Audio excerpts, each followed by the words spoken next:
Hello, and welcome to another edition of the Agile Uprising podcast. I am your host, Andy Cleff, and I am so excited to be joined today with none other than Tanner Wortham. Did I get your last Hello, name? everybody. Tell me the correct family pronunciation. You got it correct. Tanner Wortham. Wortham, Wortham. So you and I met years ago through a Hmm. shared interest and passion for leadership, high performance teaming. And what brought us together? I think it's going to show up today. You and I, we shared back in 20, mid 20s, 20 teens, 2016, Yeah. how ping pong balls of ideas bounced around our skulls. And it was like, I want to get them out. How about, and I think you made the offer first, why don't we co-write a couple of blog articles? Yeah. Yeah. And Absolutely. It was a long did years did ago. one on team building and empathy. And then Hmm. we did another one on leadership. I'll put links into. I I should have reread them in preparation for today. I wonder how they've held up. When's the last time you looked at them? You know what? It's actually been a while. And I believe the one that I shared, oh man, and I haven't looked at it in so long, was the rider and elephant metaphor. I believe, right? I still use that one a lot. So I'm sort of hoping it's held up pretty well, seeing that I'm still referring to it. All right, take a look, readers, listeners, viewers. Tell us what you think. 2016, so eight years. Wow. So anyway, no surprise. After that, you and I found ourselves roasting marshmallows around the Agile Uprising campfire, and have spent some time in Discord and set up a regular connection. And that's been Yeah, a lot of fun. it has. Um, we share a few other things. Just pre-show, we discovered we have common ground in martial arts. There's also a bit of divergence, and I want to ask you to share your history of service to our country, where by the lottery of birth, we both found ourselves. Um, Me, 60 years ago. I'm not going to guess how many years ago you, but tell us a little bit about your service. Yes. So I served in the Marine Corps from 95 until 2006 as a intelligence operative and martial arts instructor. Stationed in on both coasts, east and west. Spent several years stationed down in Guantanamo Bay, Cuba. A few years at Fort Huachuca, Arizona, teaching intel that I used to do out in the field. So a lot of the missions I did in Cuba was around supporting SEAL teams and supporting the CIA, the NSA, FBI with a lot of missions that were occurring in that part of the world. Thank you for that contribution and commitment and I suppose sacrifice.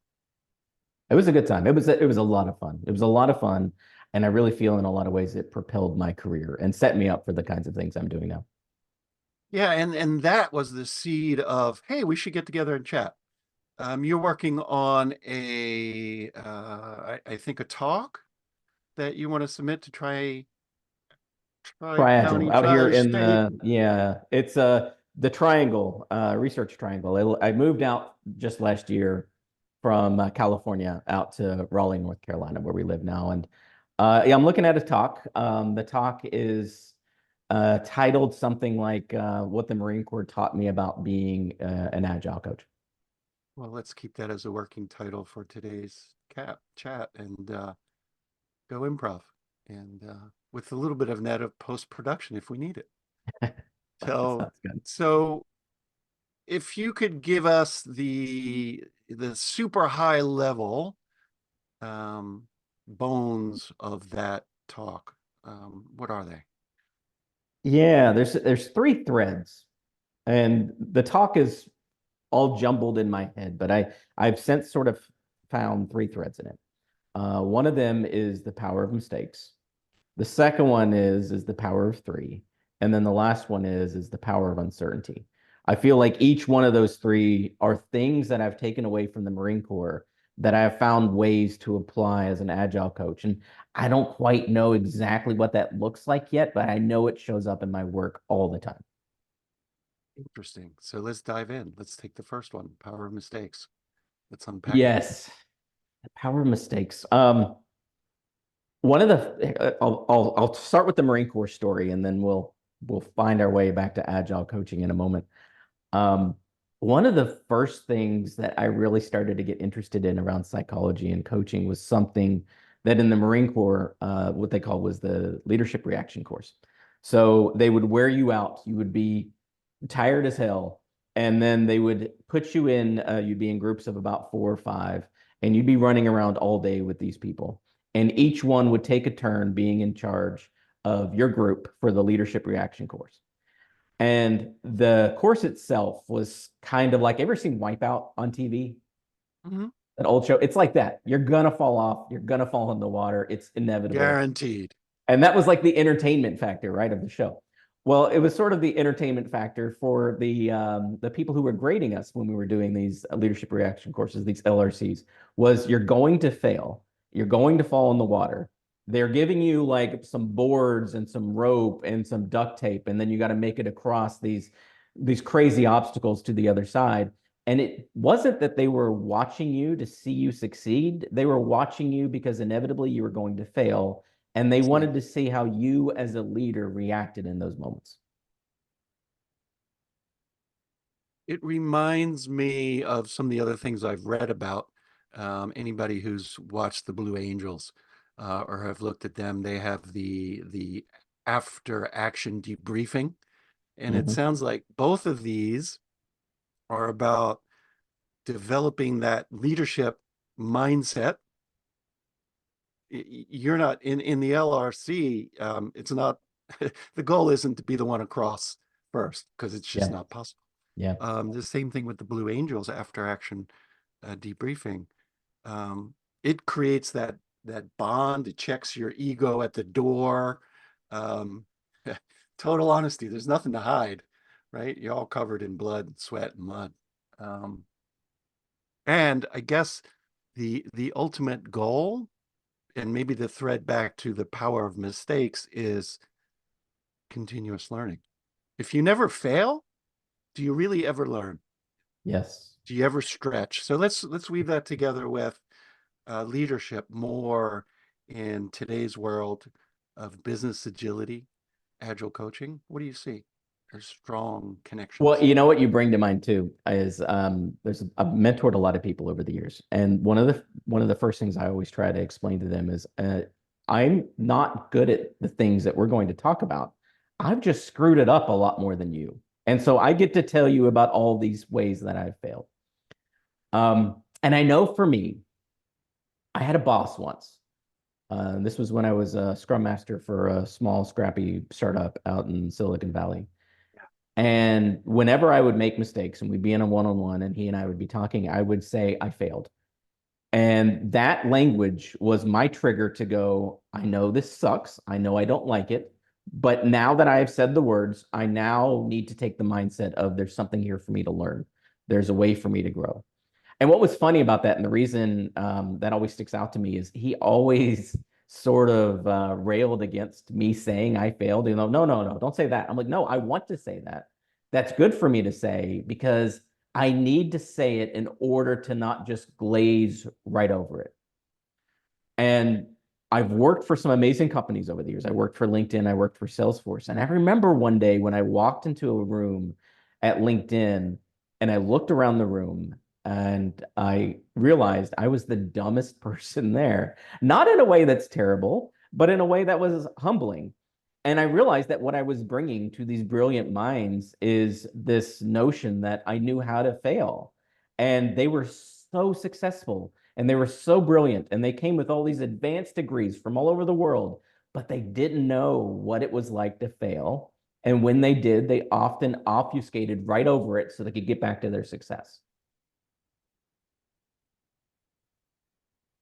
Failure with learning. I don't know who said it, but if you find yourself to be the smartest person in the room, you're in the wrong room. Yeah, Kudos yeah, for that. yeah. Anything else about the power of mistakes that you want to explore? Um, I'll give away that I found that I've enacted this in, and this was actually a story about the same startup I used to work for. I used to hire scrum masters. And I remember when I would be interviewing them, I would, I'd sit down for an hour over the phone. We'd talk. I'd ask them some questions about, tell me about a time when, and they could tell me about their experiences. And then I'd give them a hypothetical about what would you do if, and then if they did well at that phone screen, we'd bring them on site. And I would, based on what I know about them, I would sort of identify the team that I think that they would be working with if we hired them. And we would do like a mock planning and a mock retro with that team. And I would tell the team, I want you to amp up your personalities a little bit when we're doing this mock stuff. I don't want you to pretend to be something that you're not, but I really want you to amp up what you're good at and what your personality flaws might be. And I'm going to be in the room and I'm going to be a fly on the wall. And I just want to see how this person reacts to what you do in those moments. And it was almost my opportunity to take the things that they would say when they were talking on the phone with me. And then in the same way that for the LRC, you're going to fail and they're going to be tired because they've been hanging out with us for a while, and then see what they actually do in those moments. So it was my opportunity to see what they did when they failed, because I wasn't really interested in how they succeeded. If they're talking to me and they're hanging out in our company, they're doing well for themselves. I wanted to see how they handled adversity and how they handled failure and how they showed up in those moments. And that was usually the indicators of whether I wanted to hire them or not, were those moments and what they did. You ready to move on? Let's do it. Power of three. Power of three is an interesting one. I wrote about this one on my own blog a few months ago, and I haven't seen many people talk about this. And I remember the first time I was talking about it myself, realizing not a lot of people have ever mentioned this. I was sitting down with John Cutler over lunch. Do you know John? Yeah. Oh, I love that dude. We realized once that his office, when he was working at Amplitude, which he doesn't work for anymore, was steps away from where I worked at LinkedIn. And so one day we're like, dude, I'm going to come up to San Francisco because I usually worked out of San Jose. Come up to San Francisco, let's get together. And I was explaining to him the rule of three that the Marine Corps employs. And it's like this. So the smallest unit in the Marine Corps is a fire team. It has 3 members and a fire team leader. Each squad has 3 fire teams and a squad leader. Each platoon has 3 squads and a platoon leader. Each company has 3 platoons and a company commander. And what the Marine Corps does is it's building itself off this rule of 3, with the idea that in times of crisis, you can only think of 3 things at once. Before we go on to the three things at once, let's talk about human groups, right? So I'm reminded of the patterns that you just described, and they're as old as recorded history. You go back to the centurions, the Roman legions, the regiments, and I believe Dunbar looked at all this stuff and looked across all kinds of human societies, indigenous, Western European colonialist, and there were similar patterns in these numbers. His numbers are 315, not quite powers of 3, 35, 150, 500, 150, and it's based on probably how many relationships Yeah. we can manage at a good level without overload. Yeah. Which brings to me to your focus on 3 things to avoid cognitive overload. Well, I might what's argue. interesting too is part of the reason that the Marine Corps does that is for the simplicity of it. That if you're a platoon commander, for example, and I believe, what is that, 40 people total, it doesn't want you, the Marine Corps doesn't say, I want you to think about 40 people. It's saying, I want you to think about your 3 squads. And by conceptualizing the world in those 3, the next time you get promoted to a company commander, you're still thinking in 3 and you can still apply that, so you don't get buried in all the noise. That's not to say when one of your 40 Marines come to you and want to have a conversation, you don't. But Right. when you're on the battlefield, you want to think about your 3 moving parts and how you're using them, not the 40 moving parts and how you're using them. So let's bring that back to the world of Scrum Mastery, Agile coaching, leadership. What are the containers of those 3 things in that context?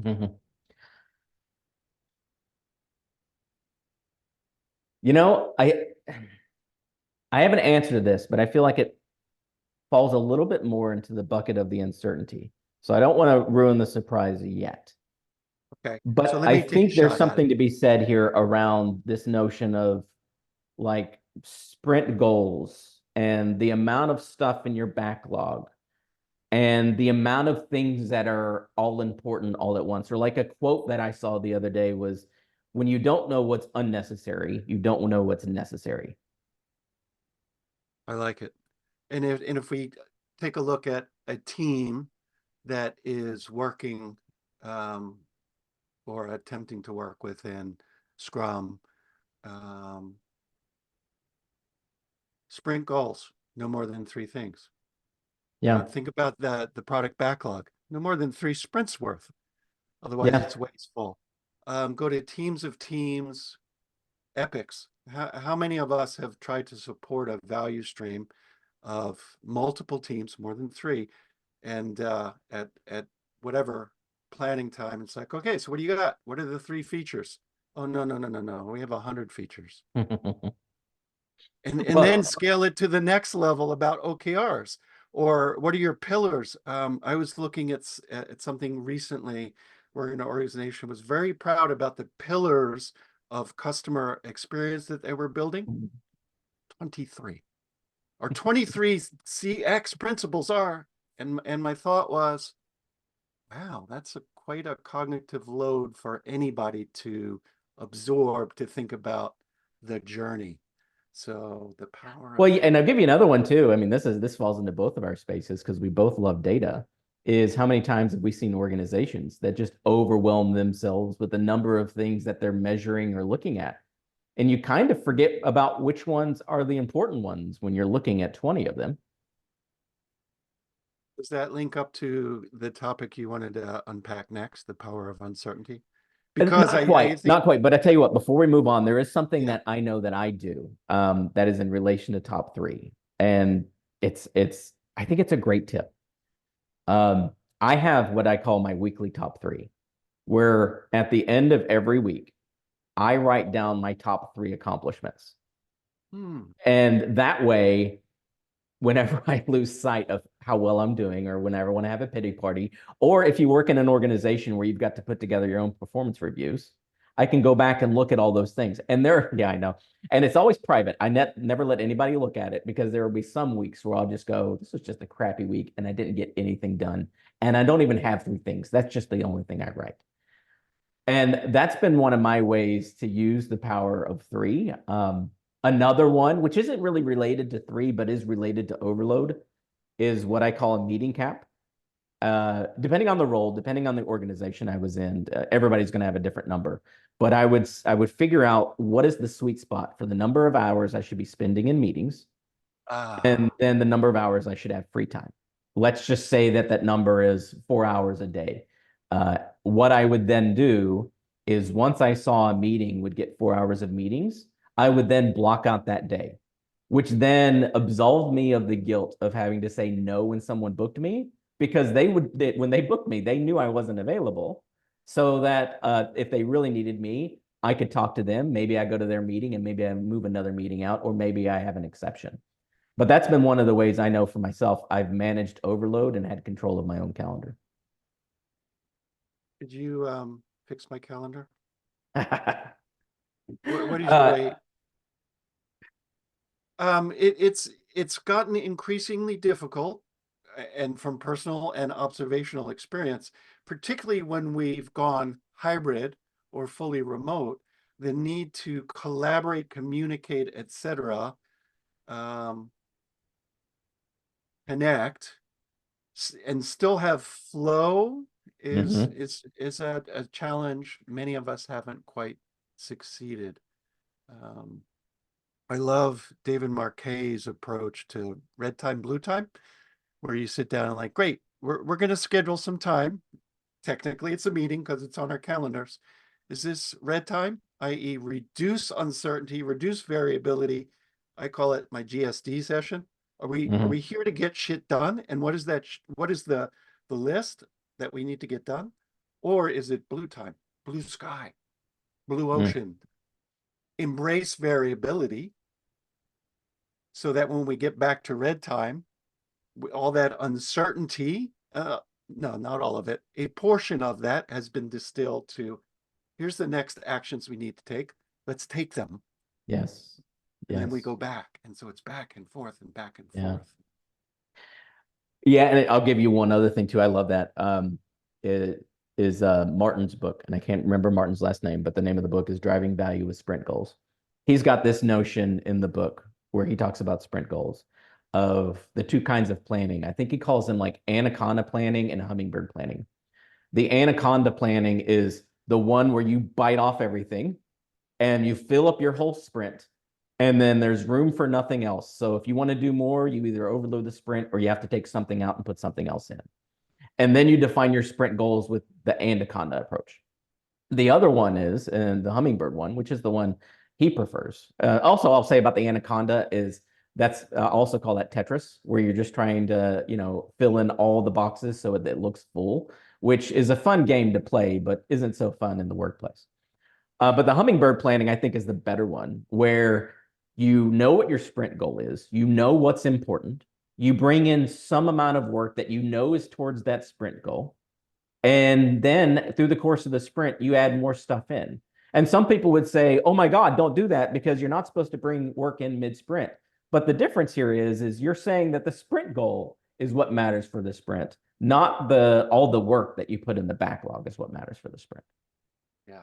I want to make a plug for a few other pods that we have in the archive.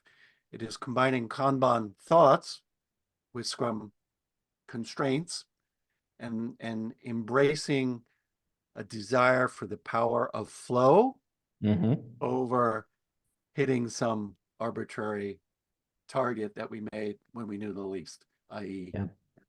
Well, you know what you're talking about there too a little bit is maker versus manager time. Have you heard about that concept before? I can understand what it means. It would give us the 30 Yeah, second it's like it's almost interval. like flow. And in other words, maker time is I need to sit down, I need to get in this headspace. It'll take me 20 minutes before I'm able to actually be productive. Manager time is this idea of I need an answer to a question. I'm not really building anything, but I'm managing the building of things. And they're always, in contradiction with one another because managers want information immediately. Makers want to be left alone so they can make.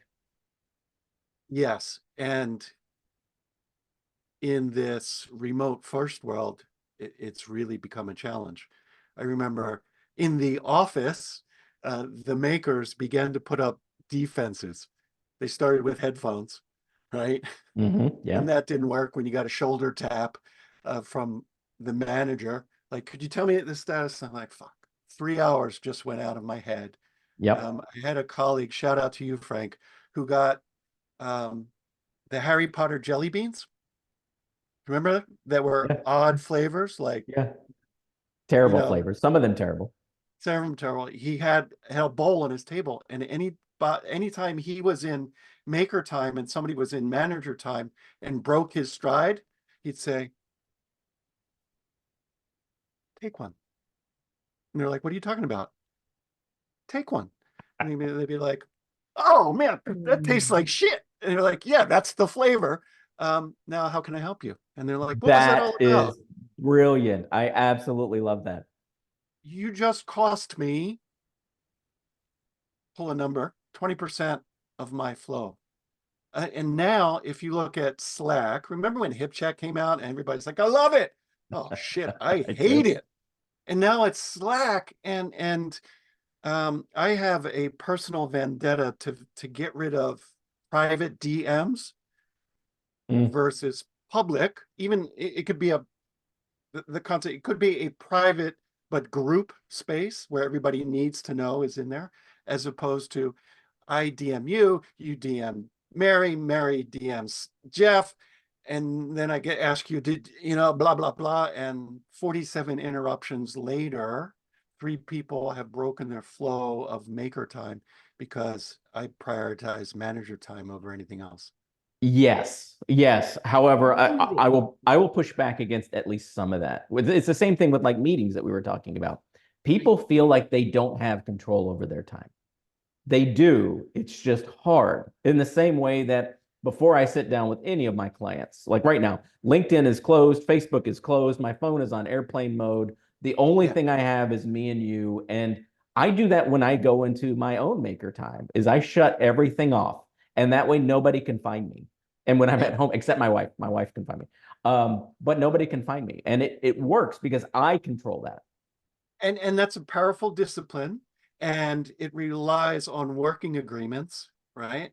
And automatic messaging, and all of our applications have it. I love I'm in a 20-minute Pomodoro. The longest you're going to have to wait before I respond Yes. is 20 minutes. And I may Yes. be 2 minutes or 18 minutes away. Stop. Don't email me to find out if I got your Slack, etc. 20 minutes. Can you wait 20 minutes? If the place is on fire, by all means. But how often is that the case? All right, Yes. so we took a little side trail down there. It was fun.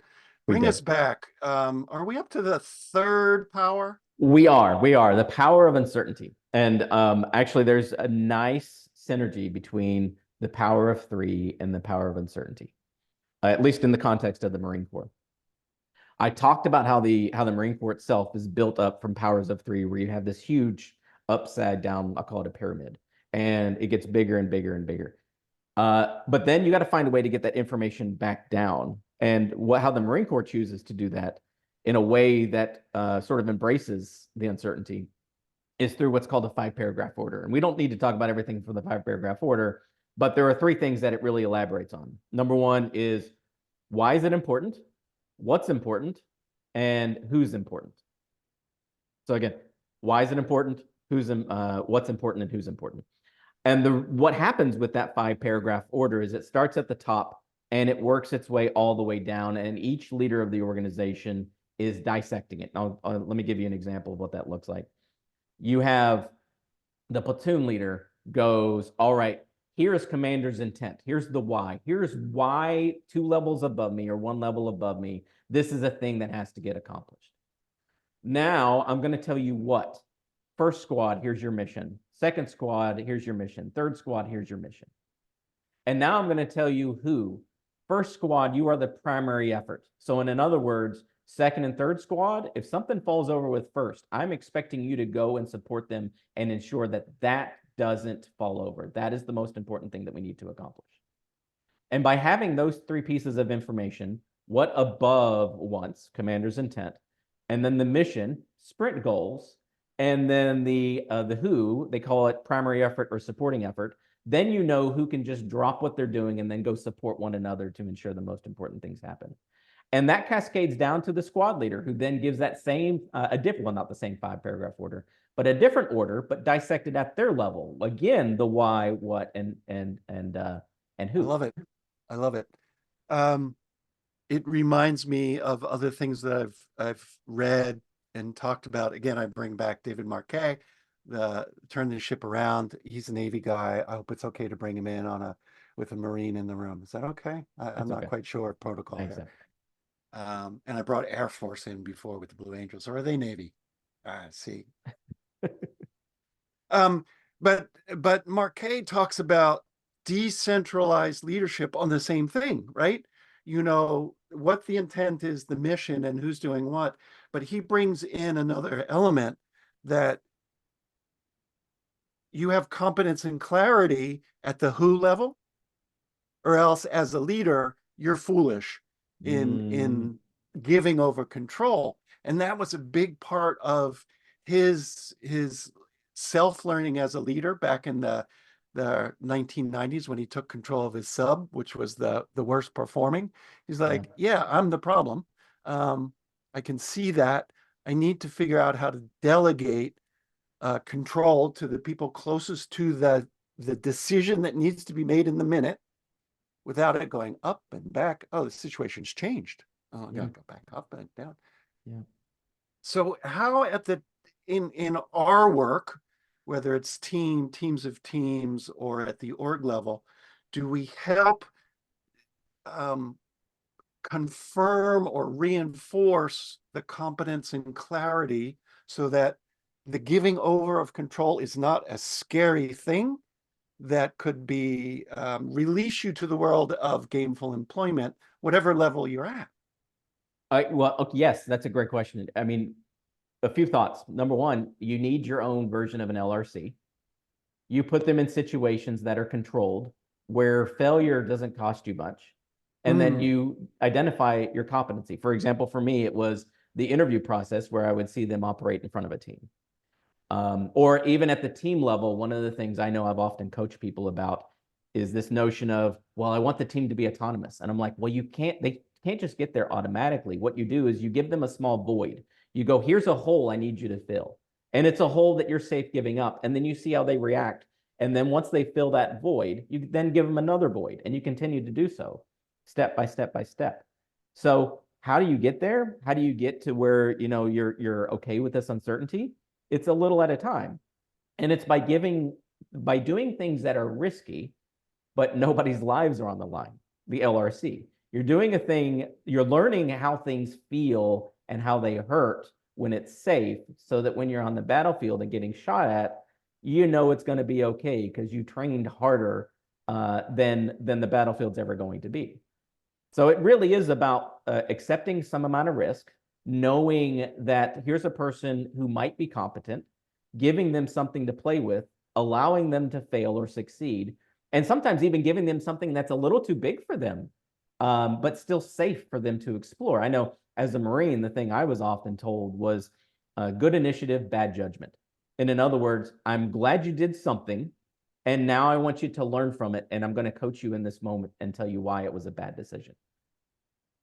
I like that. But that requires so many conditions to be true. To have that conversation and to take that risk, you need to be in a very safe environment where you can extend yourself beyond your comfort zone to get into that area so that you are able to make a bad judgment. So many people say, yeah, the level of my initiative does not exceed my ability of certainty to do a slam dunk here, right? I'm not going to take the shot from 30 feet away. I'm going up to, where I can make it 99% of the time, and that doesn't help in today's world of chaos, uncertainty, and changing conditions. Yeah, it's a huge stretch. Yes, I agree with you. I have two thoughts that I guess are it's just slightly in disagreement with them. But yeah, I agree with everything that you're saying. Two things. Number one, something again that the Marine Corps taught me that I then found the words for when I was working on my MBA back at University of Nevada, Reno. A professor, Brett Simmons was his name. He said, an organization cannot empower you. You can only empower yourself. Is there a corollary to that of an organization can certainly disempower you by policies, rules, procedures, punishments, pick any of the P's? They can, but then you can choose to find other gainful employment. As well. I mean, that's true. There are organizations that it's hard to do what I'm about to describe, which is you have good initiative, but bad judgment, even if nobody's telling you that. But also say as well, I know I have my own mechanism with when I screw things up.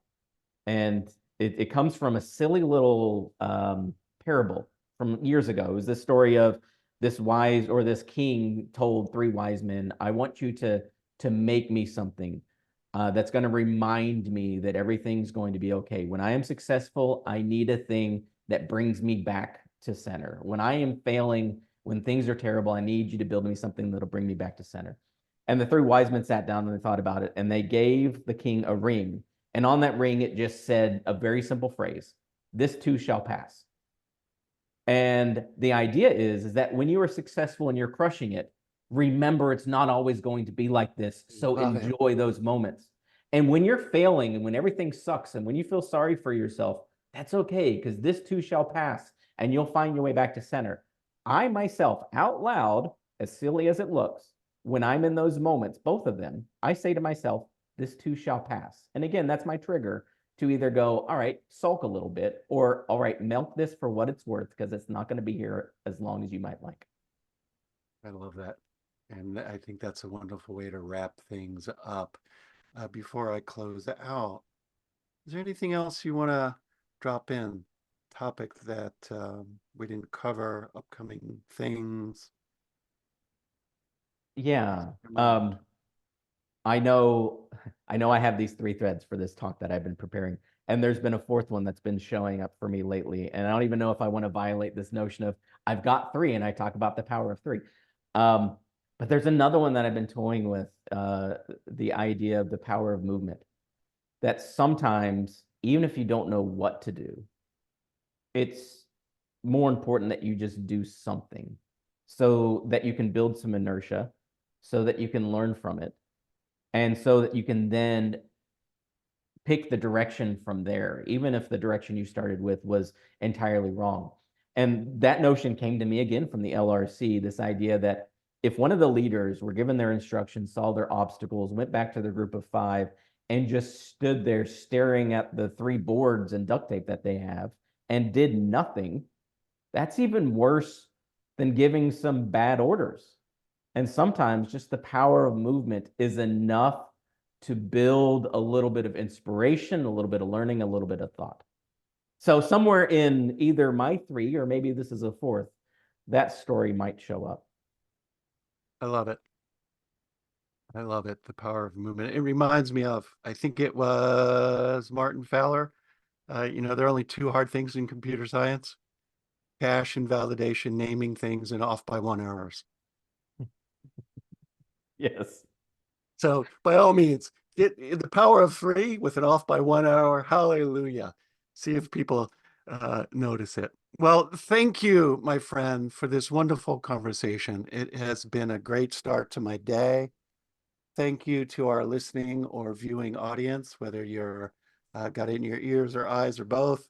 If you enjoyed this episode and you aren't subscribed, subscribe, whatever channel you're watching on, and catch the next one in your feed. Also, give us a review, a rating. Leave comments. What did you think? If you'd like to join the conversation with us, look in the show notes. Pop on over to our Discord server. We've got a couple hundred people around that campfire, and it's really such a range of voices, experiences across this wonderful blue marble that we live on. And finally, support from listeners just like you help us keep this going. Cover our podcast and hosting costs. See the show notes, click the Patreon link, and send some things our way. And at a certain level, we'll send some things back your way. Jay has a wonderful collection of swag, stickers. I don't know, Jay, do you have socks yet? Agile socks? At a certain contribution level, you'll get some stuff in the mouth. Until next time, this is the Agile Podcast, signing out. Stop recording now. I'm always tempted to leave it running in case we have a good after party. I know it. How was that, man? Is that what you're looking for? Yeah, it was beautiful.